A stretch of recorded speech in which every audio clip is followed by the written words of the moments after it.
निसर्गाची किमया तर पहा. आपल्या हिंदू नववर्षाची सुरुवात सर्वात सुंदर असणाऱ्या अशा वसंत ऋतूने होते. जणू काही हा निसर्ग रंगीबिरंगी फुलांची उधळण करून नवीन वर्षाच्या स्वागतासाठी सज्ज उभा आहे.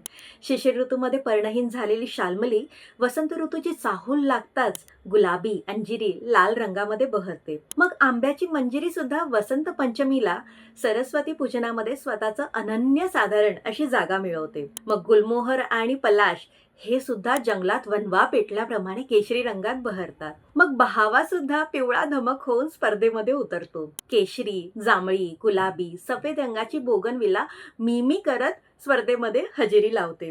गुलाब, मोगरा आणि चाफा हे तर निसर्ग सौंदर्याला उधाण आणतात. शिशिर ऋतूमधील झोमणारा गारवा कमी होऊन हळूहळू आल्हाददायक प्रसन्न असं वातावरण आपल्या आजूबाजूला बहरत असतं. त्यात दुग्ध शर्करा योग म्हणजे कोकिळ कुंजन.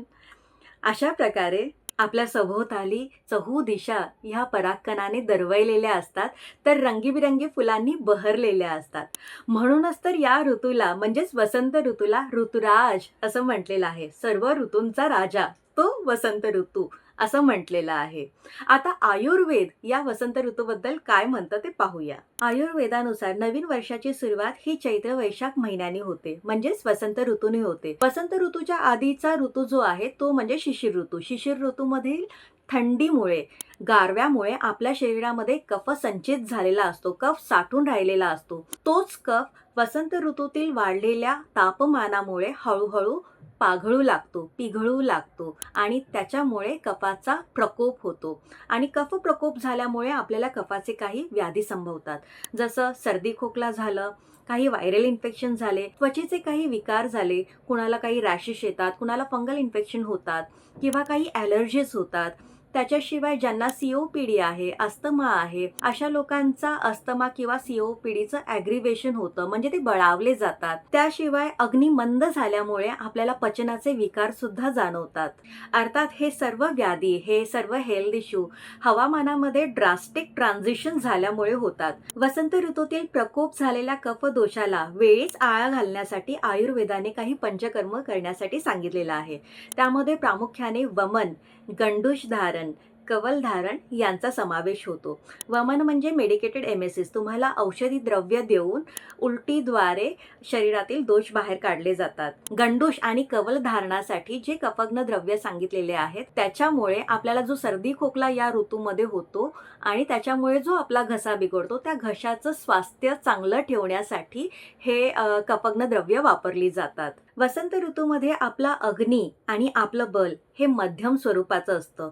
म्हणून या ऋतूमध्ये व्यायाम जो आपल्याला करायचा आहे तो एकदम हलका फुलकाही असू नये आणि एकदम जास्त विगरसही असू नये. मध्यम स्वरूपाचा व्यायाम या दिवसांमध्ये आपल्याला करायचा आहे. अग्नी मध्यम असल्यामुळे सुपाच्य आहार आपण घेणं अपेक्षित आहे. जसा आत्ताच उल्लेख केला की वसंत ऋतूमध्ये कफदोषाचा प्रकोप होतो, म्हणून या महिन्यांमध्ये म्हणजे साधारण चैत्र वैशाख महिन्यामध्ये नवीन असणारं धान्य अजिबात घेऊ नये. नवीन धान्य घेतलं तर कफ आपल्या शरीरातला आणखीन वाढणार आहे आणि तो आणखीन बिघडणार आहे. म्हणून वसंत ऋतूमध्ये कंपल्सरी जे जुनं धान्य आहे ते वापरण्यात यावं. त्याशिवाय जो सुपाच्य आहार आहे, पचायला एकदम हलका फुलका आहार आहे, असा आपण घ्यायला हवा. हळूहळू उष्णता वाढत चाललेली असते, म्हणून आपल्याला टाइम टू टाइम थोड्या थोड्या वेळाने थोडं थोडं पाणी सेवन करत राहायला हवं. कफदोषावरती आळा घालण्यासाठी पाण्यामध्ये जर आपण अद्रकाचा रस किंवा सुंठ पावडर किंवा मधाचा उपयोग केला तर त्याने आपल्याला निश्चितपणे फायदा होऊ शकतो. त्याच्याशिवाय आपण कैरीचं पन्हं, नारळ पाणी या दिवसांमध्ये घ्यायला काही हरकत नाही. आपण कितीही थकलेलो असलो तरी दुपारी झोपणे टाळायचं आहे. जर आपण फ्लॅट पूर्ण झोपत असू तर त्यांनी कफ दोष पुन्हा वाढणार आहे. अगदीच जर हवं असेल तर बसल्या बसल्या तुम्ही एक 5 ते 10 मिनिटाची नॅप घेऊ शकता. हळूहळू वाढणाऱ्या तापमानामुळे कपडे आपले साधारण सुती आणि हलक्या फुलक्या रंगाचे असावेत. ग्लोबल वॉर्मिंगमुळे अलीकडच्या दशकांमध्ये हा वसंत ऋतू अधिक उष्ण होऊन ग्रीष्ममय होऊ लागलाय. तरीही हा ऋतुराज सर्वांना उमेद देऊन, नवीन प्रेरणा देऊन, प्रसन्न करून, नयनरम्य असं निसर्ग सौंदर्य देऊन, समस्त जगाला धनधान्य देऊन कधी भुरकन निघून जातो हे माहीतही पडत नाही. तुम्हा सर्वांना वसंत ऋतूच्या रंगीबिरंगी पुष्पमय शुभेच्छा. Follow Aadi Ayurveda to stay healthy and be at peace and bliss. Thank you.